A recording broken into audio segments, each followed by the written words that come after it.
Hello folks, welcome to Microsoft Flight Simulator. We are going to be flying the jumbo jet of the skies, the queen of the skies, the 747 today, out of Shiraz. In fact, we've been touring the Persian Gulf, Dubai, Abu Dhabi, and it's been a fantastic experience, I've got to say. As I'm doing my world tour, I'm loving all these different destinations, and they just look so incredible in this sim, simply because of that superb ortho imagery and the custom buildings and everything, that just the atmosphere that really brings this sim to life. But anyway, we're going to be this is the overhead panel of the 747, and we're going to start this baby up. So first of all, we're going to put our battery on. It's good to be flying the tube liners again, I must admit, and I know this isn't a study level PMDG aircraft, but you know what, it's still a very nice model of this bird for a default plane. So battery is coming on. We make sure our standby source is to auto, which I think it already is. So we can now put our APU on, so we'll switch it on and then click start. The sounds of this thing, oh, beautiful. So as that comes alive, we'll just go outside. You can hear it spooling up there. This is a beast. I mean, look at it. And I like how we've got some little GA aircraft, because I think I've parked in the wrong place, but anyway, we'll gloss over that. So look at that, that's a little Mooney, I think, or a Banzer or something, and look at this, it looks huge. There's a Cessna over there. I'd imagine in VR you're going to feel really high up. Right, so we've now got power available, so we'll put our gens on, like so. And then we want to put our fuel pumps on, which are these babies down here. So yeah, we've got a 2.5 hour flight, but don't worry, I'm not going to film the entire flight. That would be, well, you'd be boring for you guys, to be honest. But we're heading now to India as part of this world tour. I'm hopefully going to make it to Lukla before VR hits. That's the plan anyway. Right, we'll put our beacon on here. Whoops, it was already on actually, I think. So we'll switch that on there. So what we need to do now is start our engines. Everything is looking good, so we'll do them all together, to be honest. Switch them all on there, and then we'll come down.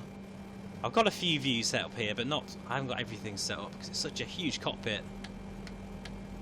Flick those on, make sure throttle is to idle, and listen to those beautiful engines spool up. I'm going to shut up so you can hear them.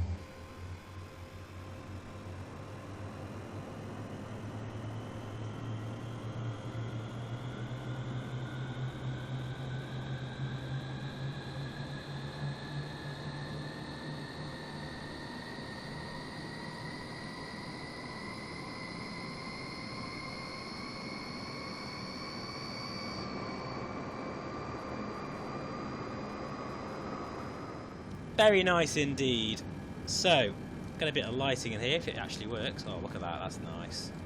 Very nice indeed. And we'll contact ATC Shiraz ground. Shiraz. I'm really probably pronouncing that completely wrong, but never mind. We'll get Shiraz ground, IFR clearance. Romeo Foxtrot Sierra Golf ready to copy IFR clearance to Oscar Papa India Sierra. Victor Romeo Foxtrot Sierra Golf is cleared to Oscar Papa India Sierra Airport is filed. Takeoff runway 11 left climb and maintain 12,000 feet. Departure 12,000 feet. Is LNE 26.9er, squawk 7035. Roger that. So we'll just put our runway in. The heading. We'll confirm that as well. And we'll put 16,000 in on the Boeing Victor Romeo altimeter Foxtrot setting. Sierra Golf cleared to Oscar Papa India Sierra Airport as Oops, filed. way too fast Takeoff there. runway 11 left climb and maintain 12,000 feet. Departure on 126.9er, squawk 7035. Boeing Foxtrot Sierra Golf read back correct. Contact ground on ONE 21.75. Roger that. Well, what I'll do is, to save your time, I will meet you at the end of the runway as we taxi out onto runway 11. Right. Or left. Or centre. I'll see you in a moment.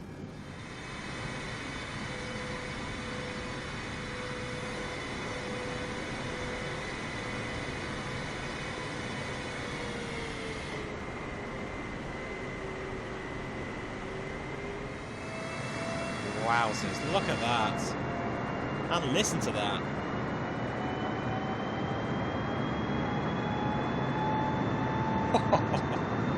I would not want to be behind one of these in real life at full throttle. In fact, I remember Top Gear doing an episode where they basically drove cars behind the engine of a jumbo, and it wasn't even at full power, and they just literally took off and it just smashed them to bits. It was quite incredible. Anyway, Airspeed is most certainly alive.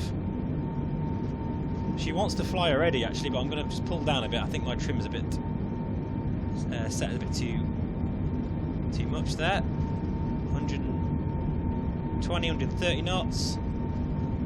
It's a long old run this in this thing, but we're nearly at V1. 160 knots. Wowzers. V1. Oh, actually getting call outs. That's cool. Right, I think that's about V2, so we're going to head for the skies.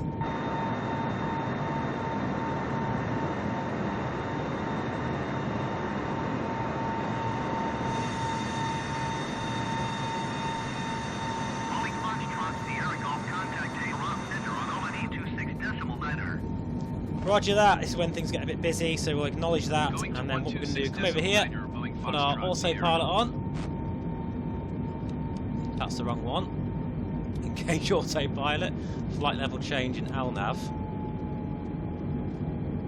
And let's just zoom that out a bit as well. Range, there you are.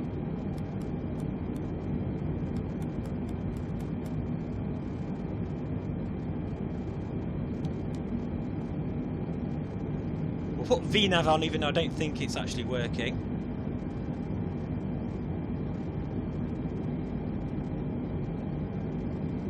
And yeah, I think we're going to be climbing out. It looks like at 250 knots. That's a bit too fast, to be honest. But we'll leave that for now, and we'll contact Tehran Center. Tehran Center, Boeing Victor Romeo Foxtrot Sierra Golf is at 7,600 feet, climbing 12,000 feet. Boeing Victor Romeo Foxtrot Sierra Golf, Tehran Center, continues to now by its plan. Altimeter 29.902. Climb and Okay, we've now been cleared to 190, 190, and we're actually going to climb to flight level 430, I believe. So we're going to be pretty high.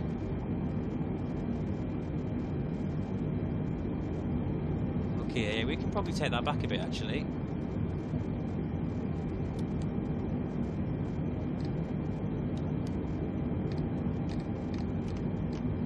Oh no, we don't want to do that. Flight director on.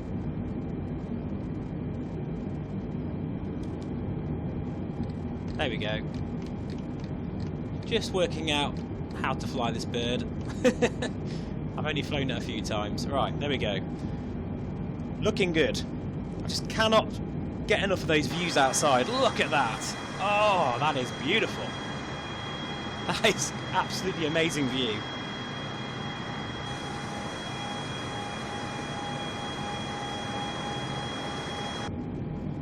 So we are nearly at 19,000 already, and I'm expecting another step climb in a second. There we go. Golf climb and maintain flight level 290. 290, roger that. It's not taking very long actually to get up to those high altitudes, but I must make sure that I go standard. I do find the ATC very clunky. You have to press it a few times. It's really annoying. So there we go. Now I might just pull the speed up a bit here because we are a little slow.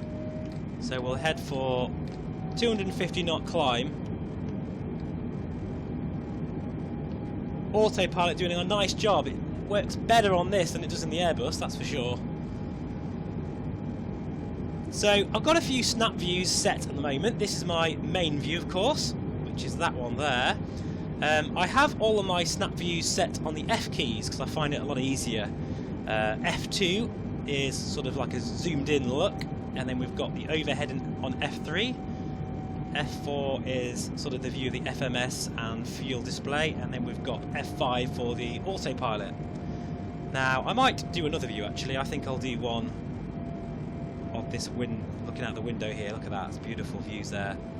That'd be a nice view, so I'll put that as Control Alt and 6, and then we'll have one out this side as well. We won't need any of this once VR is here. Control Alt and 7. So now if I go back to my normal view, I can click F6.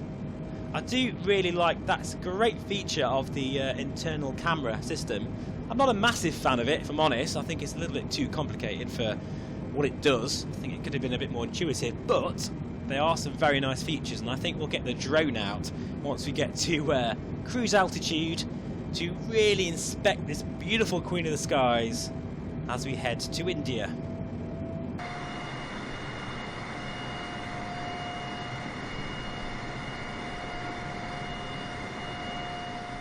Oh boy, look at those views.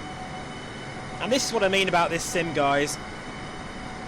Gone are the days of repetitive tiles and clouds, although we haven't got any clouds in this part of the world. Everything you're seeing is real. It is real satellite data, and it looks, well, I mean, look, you know how it looks. It's fantastic. And I think really, I've appreciated that more since doing this round the world tour. When you head to places off the beaten track and do those long haul flights, you can watch the world go by, literally watch the world go by, without no repetitive annoying tiles. That's something that plagued flight sims for decades, well, ever since they began really, unless you had some special payware scenery or Ortho XP scenery, which took about 50 years to download. This is all being streamed and it looks great.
Welcome back, guys. We are now 2 hours down the road. I'll just show you on this mini map here that we are moving along nicely.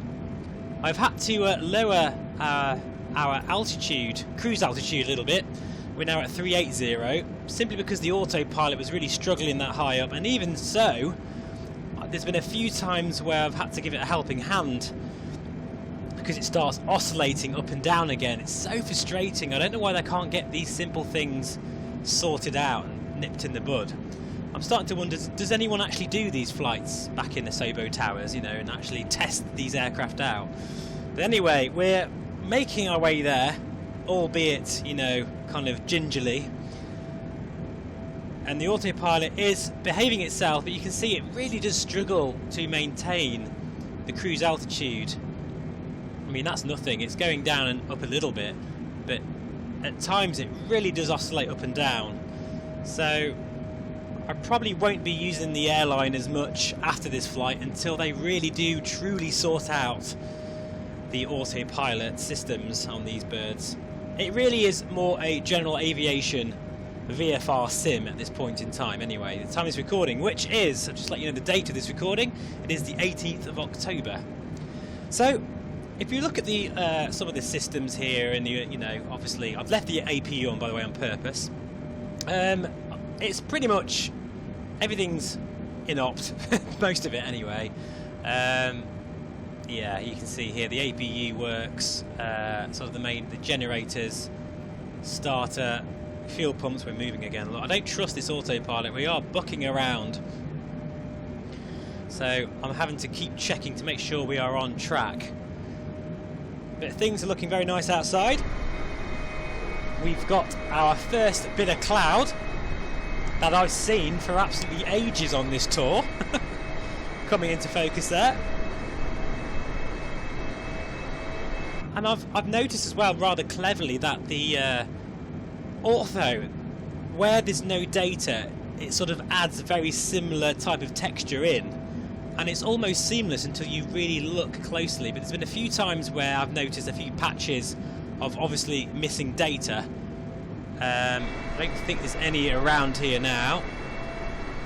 No, this is back to ortho again, and looking really, really nice indeed. Very barren. I'm looking forward to getting into the Himalayas and into some beautiful scenery, but I just had to use a tube liner for this particular part of the journey, and it's really nice to actually finally fly the 747 again. Generally speaking, I do really like this aircraft and what they've done with it. The quality of the sounds and the panels are very nice, and the systems that do work are, you know, they are nice, but there's not many of them, unfortunately. Even if you come down here at the... whoops, sorry guys, I've got so many views. I mean, you see the texture work is beautiful. But when we come down here, even the seatbelt sign doesn't work. You know, it's a shame really, because the aircraft looks so nice and generally flies quite well. Although, as I say, the autopilot, since the latest updates, have really gone to pot. So if you do a long flight like this, I would recommend sitting there and making sure the aircraft is behaving itself. You can't go and make a cup of tea or anything. But I did actually make a coffee. I came back and I was about 3,000 feet below my cruise altitude with ATC going crazy at me. So yeah, there's still work to do in this sim, but it's still nonetheless great to be flying the Queen of the Skies as we head into India, and hopefully very soon we'll be getting our vectors down. We've got an arrival all sorted out here. I can't remember what it was called now, but this is our approach in.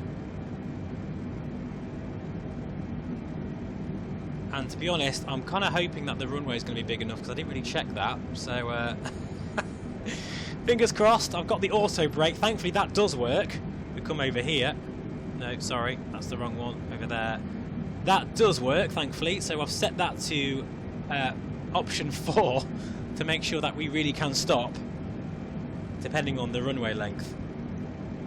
But it'll be all good, it'll be all fine. You can see here again, look how it's oscillating. And it's pretty smooth up here. We get a few bumps every now and then, but it's very smooth, but it just really struggles. And once it gets itself into a state where it can't get that 38,000, it will start oscillating worse and worse and over-correcting. I think that's what it's doing really. And I find it's worse when you're in nav mode, or ALNAV mode as we are at the moment. If you're in heading mode, it tends to behave itself better. It's all weird stuff, but as I say, hopefully it'll be sorted out before too long, because for the rest of the sim, I mean, wow, it's just amazing, isn't it? Look at it. Look at that light bloom there. Wow. And that little bit of cloud looks like it's fading off, and we're back to clear skies again. Let's have a look at some of these views. We've got loads of fixed camera views here. That's an amazing view. Look at that. That'll be very cool in VR.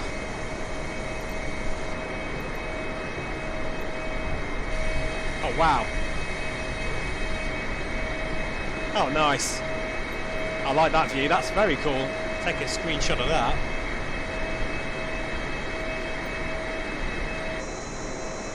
Beautiful view there of the tail section. Do we have any window views? That's what I want to know. Yes, we do. That's a nice view. I'm liking that. It's a shame you can't look inside the cabin. I don't know why. I can't even pan around to have a look. There's another wing view there. And one more that side. I think actually I quite like that view. Now hopefully before too long air traffic control will start guiding us down. It does have a tendency to leave it a bit late. Boeing Foxtrot, Sierra Golf, descend and maintain Oh! flight level 290. Well, there we are, right on cue. Descend and maintain flight level 290, Boeing Foxtrot. 290. Sierra Golf. Promise you guys that was not planned. I always go too far. There we go. 290. Now I'm going to try... Actually, no, I'm not going to try flight level change because it will go down at about 1,000,000 miles an hour. So we'll just nicely descend at about 1,500 feet. And we'll back off the speed a little bit.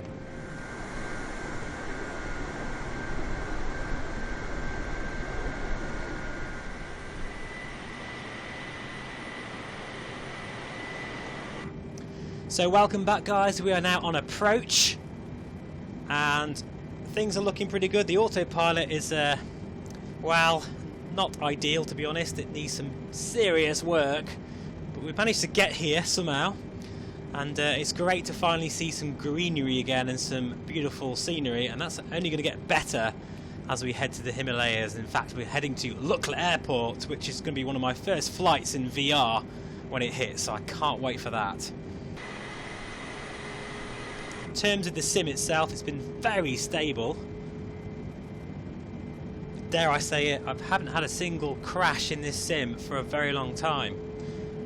And even after sort of 2 or 3 hours of use, I don't tend to get any slowdowns, which I did in the last patch, interestingly. But anyway, we'll concentrate and make sure that everything goes to plan. But I could do it just getting the range down a bit there.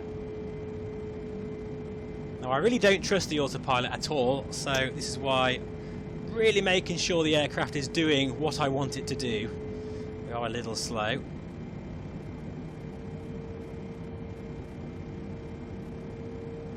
But it is a beautiful bird. I actually prefer this over the Airbus. In fact, I'm more of a Boeing person than an Airbus fan, to be honest. I think the Boeings have got just that little bit more character. I like how the autopilot system works. It feels a bit more logical to me. It's a little less automated, a bit more hands-on, which I like. But this has, you know, the potential to be a stunning and beautiful aircraft. Oh, it'd be nice if, is it Flywire Simulations, I think? It'd be nice if they could do their magic with this bird at some point as well. It definitely deserves it, that's for sure.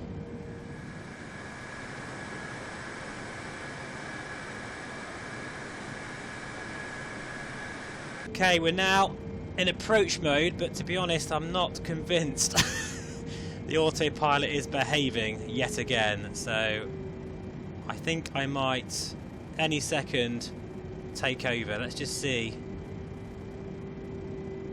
Yeah, it's not working out here. I'm going to disconnect and take over. So everybody, I hope that you've got your seatbelts fastened. We're coming in to land. Brace. You can really feel the hulk and momentum of this aircraft. It flies really well, actually. Just the autopilot's rubbish.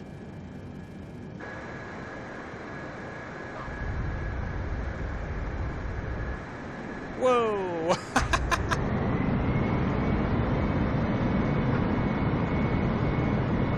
Stay on the runway, my goodness me. Wow.